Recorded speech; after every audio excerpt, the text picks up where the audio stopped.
And welcome. I have to stop and think, but this is, I'm done thinking, HBYOB Brewcast. And it's been such a long time, I had to stop and think about it. But we are here again.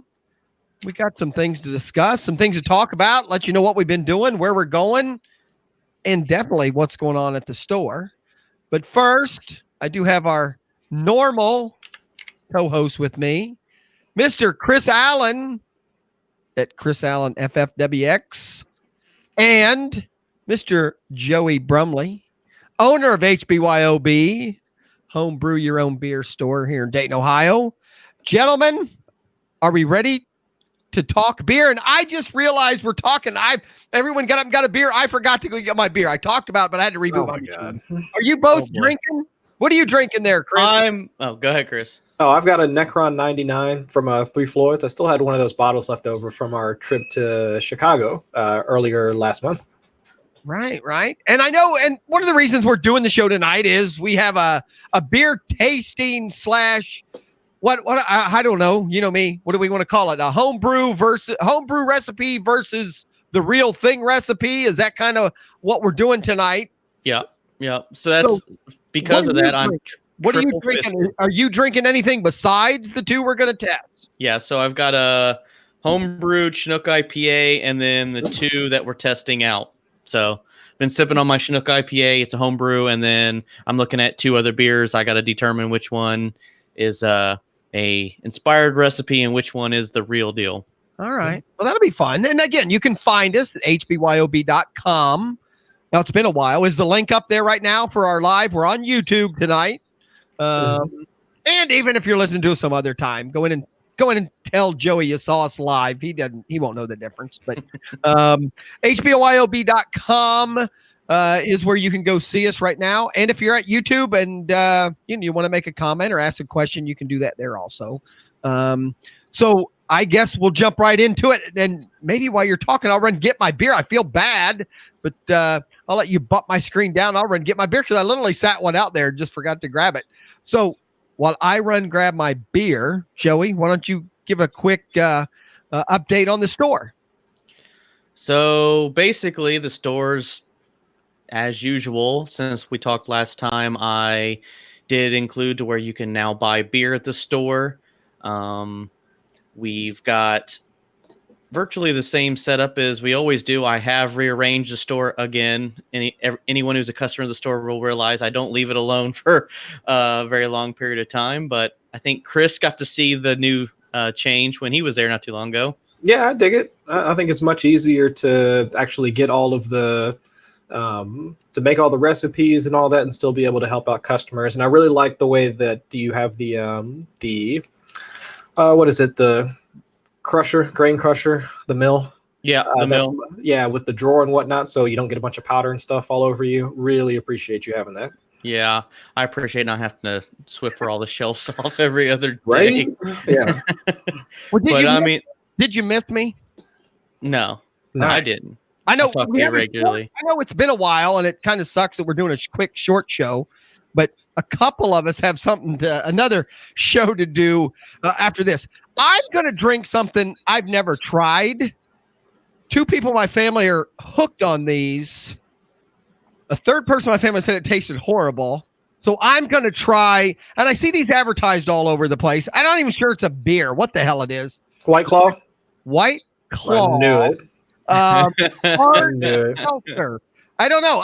There's something about hard seltzer. So as a kid, water was soft, and now I'm going to drink something hard. I'm a little kind of funny. It's kind of funny you say that because we're going to have a hard seltzer kit in the store very, very shortly. Okay. I have tried to eat lower carb, so I have had quite a few of the flavored seltzer beverages, and remarkably, they all taste pretty shitty. Well, wait But a there are some less shitty than. Killed my expectations right off the bat. Okay, as a home brewer, is this a beer? Is this in the beer family or what? I would say it's not in the beer family. It's Nope. probably closer to the malted beverage family. Yeah. Okay. From the sparkling water. So, but it's not vodka or something like that in it. It is truly a malted beverage, you say? So from the recipes that I've seen and the recipe we're going to offer, basically I'll give you a sneak peek of what it's going to have in it.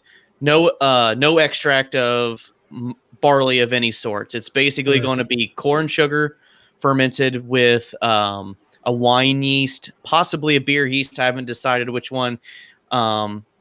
But then honestly, after that, you're just going to ferment it, clarify it, and then we have natural flavorings in the store that you'll flavor it with, and then you'll package it up. I mean, are customers pretty simple asking for it? I mean, is it something people are asking for already, or you've just well, it's the new trend that everybody has a new seltzer.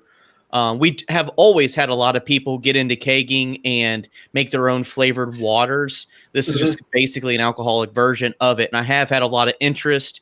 So I've been doing some research on some kits. I need to brew one up. Like I said, I have to admit, I've tried quite a few and I've had more worse ones. White Claw, believe it or not, I believe that's a big box brand. I believe that's owned by Budweiser. I really had to search. And really on the bottom of this can, it's even hard to read. Now the 5% alcohol is all over the place, but it says 5% alcohol by 2 volume. grams of carbs. Beer, and this is the actual thing, beer with natural flavors, and that's what it says on the very bottom. So they're calling it a beer, but I'll get this out of the way because this testing really isn't going to mean much compared to our other testing. We can have the conversation of what makes it beer. At the end of the day, there's no hops in it, so based on my definition, it's not a beer. There's also no malt, to speak of. The reason why they're calling it beer is it has to go with what little bit I understand about brewed. Is it considered brewed? I don't, not really, but I mean, in theory. I guess if there's a fermentation process associated with it, I guess you could call it brewed, but I picked blackberry. It's got a very strong blackberry smell. I don't know if just get that taste or not. I don't know the calories. The state of Ohio calls brewing fermentation for the most part. Yeah. So I guess it is brewed. Biggest reason is for carry-out licenses, like we were talking about earlier. Now I can have beer. The ABV, my license would fall under it, so I could sell that. I can't sell wine, so I think ABV has something to play with why they call it beer. But in my definition, it's not beer because there's no hops or barley in it. What's the max ABV you can sell at the store? It's a good question. Ohio just lifted its ABV threshold. It used to be 12%, and now I don't think it technically matters. So I'm not a lawyer, so I don't know. My vendors that drop off it to me tell me whether I can or can't sell it. Gotcha. So I'm old enough to say that in the past, 12% should have been a high enough threshold for beer, because there weren't any. But now with all these home brews, there are a lot of them that hit that threshold and some that go over. Well, you got the St. Adams Utopias. That's what, like, I forget how high that is. 40% alcohol. Something like that. I mean, by definition, as long as it's not distilled, it could be classified as beer. I mean, like I said, back in the good old days, they would call it malt liquor because it was a higher gravity than what your standard beer would have. But like I said, nowadays, I mean, like Four Locos and things like that, if you read the side of the can, I think they say ales on them. And I think it has to do with the yeast that they use. The fact that they're not using fruits don't classify them as wine. So they're kind of in this limbo of malted beverages that fall under the beer category, even though there's not technically barley or hops, which is one of the 50% of the ingredients it needs to be beer. Right. So my quick opinion of White Claw would be, it tastes like watered down tequila with some flavoring in it, some artificial flavoring in it. I'm going to go a different way on my review, and here's what I would say: if I wanted water, I'd rather have water, and if I wanted beer, I'd rather have a beer. So you know what I'm saying? I mean, I'm not saying this is good or bad because I can't rate it versus any other seltzer, but like I said, I'd rather have water. because this to me isn't as refreshing as a water. Mhm. And if I'm doing it for the flavor, then I think I'd even rather have a light beer, and I'm not even a light beer drinker. You know what I'm saying? I mean, this really doesn't fit my palate in a place where I would go, oh, this is the time I'd want one of these. That was kind of the conclusion I came to with them. Was I'd rather have. I don't like the Corona's version, their premier, but everybody, all the big breweries now are coming out with their own low calorie, low carb beer. Yeah. I would say out of all of them, I don't mind Michelob Ultra. That's probably my go-to because it's easy to find. Yeah. But Bud Select isn't hateful. Like I said, I just seen it today on Pabst Blue Ribbon's website. They're coming up with their low calorie, low carb beer. Yeah, they're White doing Claw and all the other ones. That's their answer to keto diets and low carb diets are all the crave right now. So they're going for that market. Well, I know we haven't done a show for a while, so I know maybe it was me and Chris or somebody else's show. I'm now, I don't say drinking. I now have in my refrigerator the Heineken 0.0, which is a non-alcohol Heineken. Mm-hmm. I think I'd rather have that than this because to me that's even more refreshing because it doesn't have that weird, black cherry flavor to it. Is that just because you're not a big fan of black cherries to begin with? No. I picked the black cherry because usually in flavored drinks, the black cherry is what I would prefer. You know what I'm saying? Okay. So I would never pick that. Lemon lime didn't sound good to me. Black cherry. I'm even drinking. The other one was a watermelon. That sounds horrible. Well, even out of, like I said, I quit drinking soda a couple months ago. I never was a big soda drinker, but now I'm drinking bubbly. There's Canadian something. There's a whole bunch of basically flavored waters that are just water, carbonated water, and flavoring. Bubbly is my favorite of all those. Like I said, all these low carb, no sugar beverages are becoming real popular, which would be a good segue of being that I am trying to cut down on my carbs and things like that. And beer does have a fair amount, but not as much as you would actually think. But I've been brewing more brute IPAs because those ferment out so bone dry that it really is lower in the carb department. So you can still have a very good hoppy in flavor, aroma, in the nose beer without having to have as many carbs. So as a home brewer, instead of, like I said, I've had the White Claws, Aldi's brand, and I love Aldi's, don't get me wrong, but their brand of what you have were by far the worst. Oh my God. I still have like 3 of them in my 3 or 4 or 5, I think 5 in my refrigerator at work because I was trying all of them and I just finally ruled out it just wasn't my cup of tea. I'd rather drink a brewed IPA. To me, what's the difference? To me, gin and tonic is similar. It's soda water with alcohol added, and if you want, put a couple drops of cherry juice or something in it for flavor. I mean, I don't get. I'm sure there's an audience. I just not sure. Well, I think a lot of it's education, and when people slap certain things on the label, like 100 calories, 2 grams of carbs, it's an easier sell when it's a new genre on the market versus when you say, oh, here's this Michelob Ultra, it's 95 calories, it's 1.8 grams of carbs. People go, oh, that's just watered down shitty beer, so I don't want to drink that.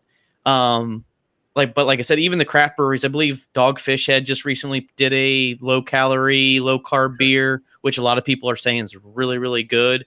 Like I said, if that's the market you're going, or if that's what you're trying to do, I would venture towards more like a brewed IPA or even just like a light lager. There's not as many carbs in beers as people perceive. Yeah, but don't get me wrong, your stouts I also know, a shot of vodka is only about 100 calories. But at the same point in time, legally soda water, but you can't legally make that. You can't. You have to distill that, so you can't technically legally make that in the state of Ohio. And when you're distilling something or you're mixing a shot of whatever, yes, spirits are very low in carbs and calories in comparison to everything. Yeah. But as a home brewer, one, it's not technically. Yeah. So you're coming out of this not legal, brewer, right? And secondly, it's a lot. It doesn't require specialized equipment, the same way say you did that. And also you're not producing any methanol, things like that. So as a home brewer, it's more feasible to make a seltzer than distill something. Well, I guess I was just thinking of the flavor itself, who the audience was for this. And I think all the seltzers taste like watered down tequila to me, but right. Pretty much. That's where I'm at. I'm guessing 21-year-old females. I don't know. Well, I mean, even Bud Light, I believe. I don't know how to say it any other way, but I think that's the audience. I truly believe that Bud Light was originally a diet drink that was marketed to stay-at-home moms, and then it just one day tumbled into the biggest beer sold in the world. But Bud Light was originally sold as a diet beer advertised to women, and I think the White Claws and those seltzers are kind of fitting in that same category. Well, again, I lived through the Zima, where if you were a man and you got caught drinking Zima, everyone gave you shit. Yeah, well, now you got I actually had one. I'm not gonna lie, I had one the other day. Natural Day. Natty Light has like a strawberry lemonade beer. Natter Days. Oh, I had one for the first time like 2 or 3 days ago. I've been wanting to try one. That's like they look. I mean, the can art. I mean, you know me. The can art. Come on. What? I'm now part of the club. And Chris hasn't changed on his can art. I'm not a fan. Later. I'm not a fan. No, I gotta try it. While we were on break, and me and Chris did it on the other podcast, I had a couple beers from Maine. I lost a bet and had to send Ohio beer to Maine, which I think is illegal, so don't no one call me on it, but I did it anyway. And they felt bad, so they sent me some Maine beer down here, and What's the Mitch Hedberg joke? I love my FedEx driver because he's a drug dealer and he doesn't even know it. Yeah, my FedEx guy did not care that he was delivering me. And I've heard people say it just depends, if they catch you or what's going on. And I think it's tax evasion. It's not like I was breaking the law or selling, I was shipping it to an adult. I'm an adult. Everything seems normal, but I think it's all a tax thing more than. Well, plus I'm sure they probably don't want 12 ounces of beer dripping all over 7 other their floor or whatever. Everything else. So some of it has to do that. Like when you go to the post office, is this liquid fragile or potentially hazardous? Right.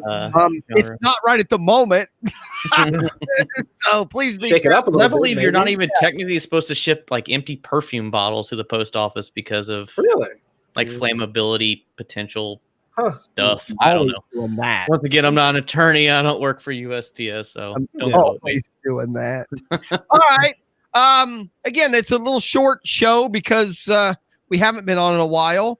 And so that we have a few minutes to talk about it, let's at least get into your testing. You brewed a Sierra Nevada beer, right? That's based on a recipe you have in the store right now. So yeah, what we're doing right now here in the store is, like I said, we just recently got beer for sale. So you can get your ingredients. You can pick up a 6-pack. I don't like to use the word clone recipes. I use the word inspired recipes. Have been very popular for home brewers. So what I did was, Chris knows the answer to this, but I have this beer here is either Sierra Nevada Pale Ale that I brewed or from my store. And then I've got this beer here, which is either Sierra Nevada from my store or Sierra Nevada that I brewed. I honestly don't know. I think one's a little bit more hazy than in appearance than the other already right off the bat. Both up at the same time. But Sierra Nevada... color's pretty close, but Sierra Nevada naturally carbonates their beer, so it's possible mine's hazier, their beer's hazier. It's possible than mine because mine's coming from a keg. As far as head retention goes, quite honestly, they're about the same. Yeah. Color is about the same. Yeah. So I guess before I drink these, I don't know which one's what. Chris does. I don't. I have a feeling I'm going to guess it pretty quick. However, the whole point of this is it's cool to brew beers that are inspired by brewery recipes. You can pick up Sierra Nevada Pale Ale from the store. You can also pick up the ingredients to brew the beer that I'm drinking right now on tap. Just something fun. Figured we'd give it a shot. All right. Now, I'd be curious. I want you to, before you drink it, give me your opinion to begin with. Give me your opinion before you drink it, and then after you drink it, I'll let you tell you can change your mind or not. And then we'll go from there. So already I'm going with because Chris knows which one this is. This is the one I'm calling gray, and this is the one I'm calling etched. Yep. So I don't know if you guys can see that at home. Right. Gray and etched. Okay. So I'm already, just from aroma, this one smells cleaner than this one. All right. So just from aroma. Somebody who doesn't brew a lot, what do you mean by cleaner? So what I already think is potentially homebrew, which is the gray glass, has more grassy notes to it almost, versus this has more of like almost, I'm not a beer judge, but this has more like clean, almost water, for lack of better terms. I don't get much from the nose. Mine has a more, like I said, grassy. I get more nose from this beer, versus this beer smells more like, I don't want to bash Sierra Nevada, but this smells more like a domestic pale ale. It just doesn't really smell like anything, versus this one has a decent aroma. Now, I will say, based on our recipe in the store, I dry hopped mine, though the recipe doesn't call for it, because I like a good aroma on my beer. However, so you'd expect more off yours. But I do feel like this has more of a pleasant aroma than this one.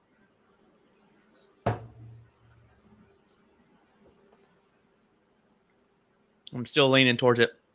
This has a pretty good sharp hop bitterness to it.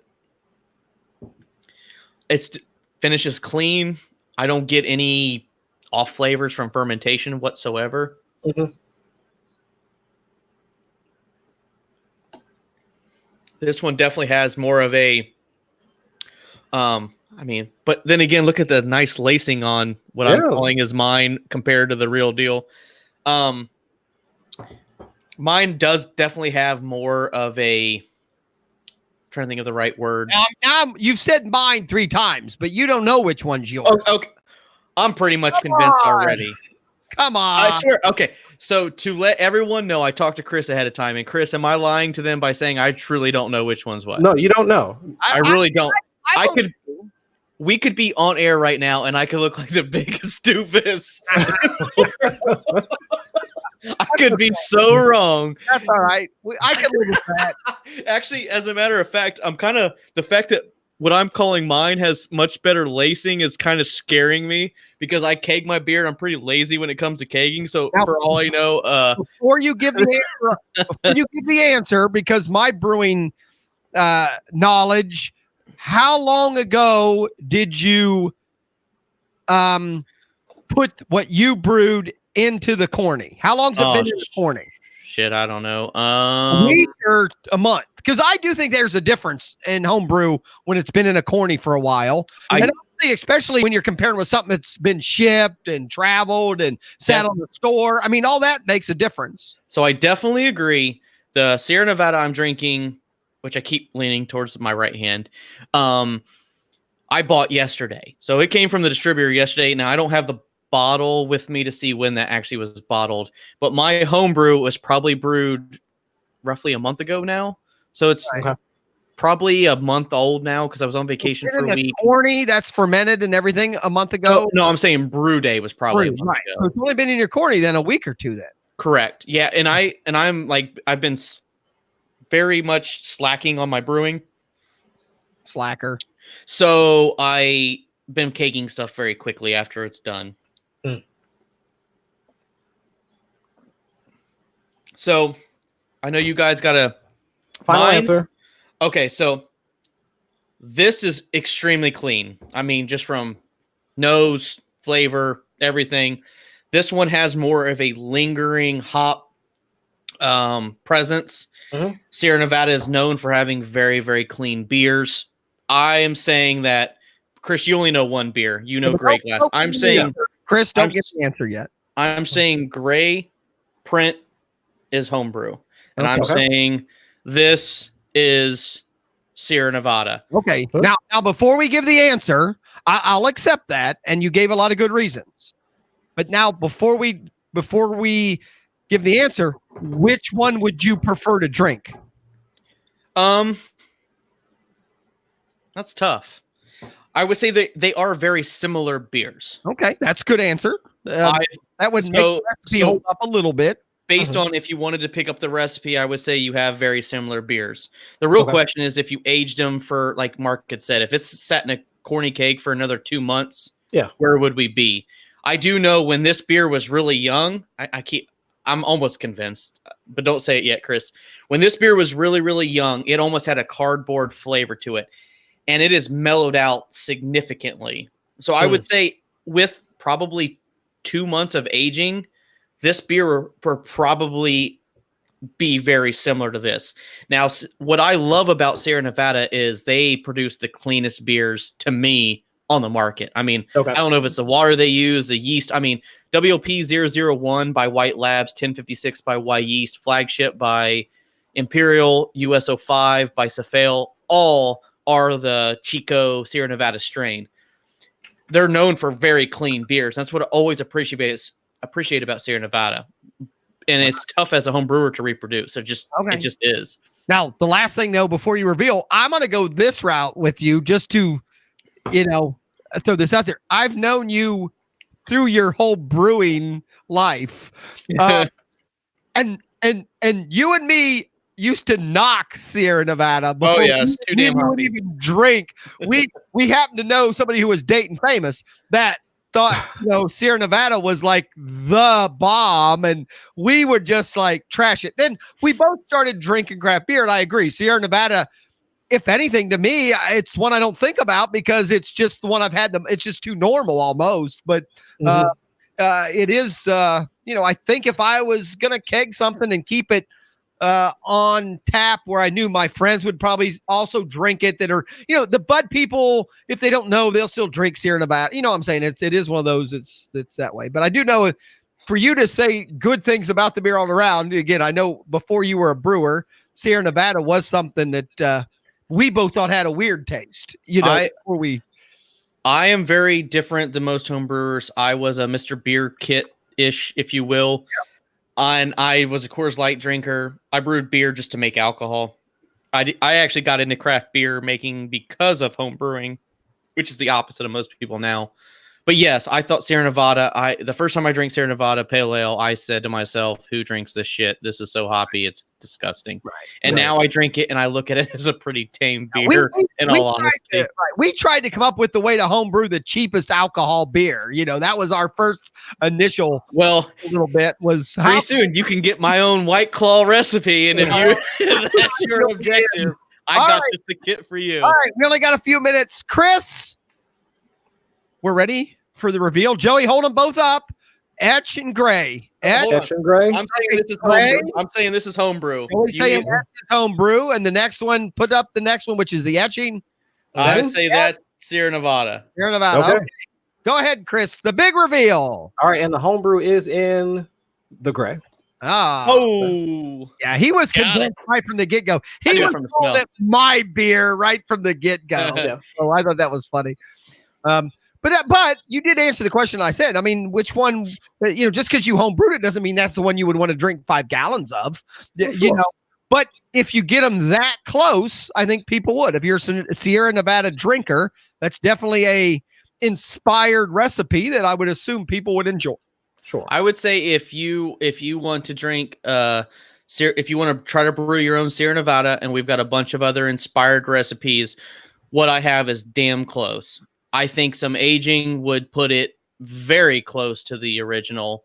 Mine does have more of a cloying hop bitterness that the other one does not, and mine had a aroma not off, good or bad, that the other one did not. And like I said, I knew it just from the nose. I picked it up immediately. On it would be, I don't have a preference of which I like better. Okay, but taking the aging out of it, what in the recipe could you have knocked down a little bit that maybe would have made it closer? Would dry hopping maybe have made a difference? I mean, is there something that you think, well, if I just hadn't done this, it might even been a harder decision? Honestly, as much as I hate to admit this, I use tap water 99.9% of the time when I brew. I think, honestly, if I used distilled or RO water and built my own water profile, I would have nailed this a lot closer. Okay. So that is, I honestly feel like it's the water. I can honestly taste the minerals and the things that are in the water. And I can't believe I say this because I'm a tap water home brewer, but I honestly feel like the water's the reason why this isn't closer. Right. Because it would be a little cleaner probably, and you don't have chemicals in it. Do you filter your tap water at all at the home level? No charcoal filter or no nothing. You just I brew with it. have to go. Which you know me, I'm that way too. I'm now, a go guy. And like I said, when most of my beer styles, Sierra Nevada is just, I've told everyone Sierra Nevada is just such a clean beer. I mean, and honestly, I think this is the reason why this doesn't hold up to the real deal. Okay. Is the water. All right. Well, I think that was a fun, quick show. We learned a little bit. And, you know, hey, go to HBYOB.com, go to the store.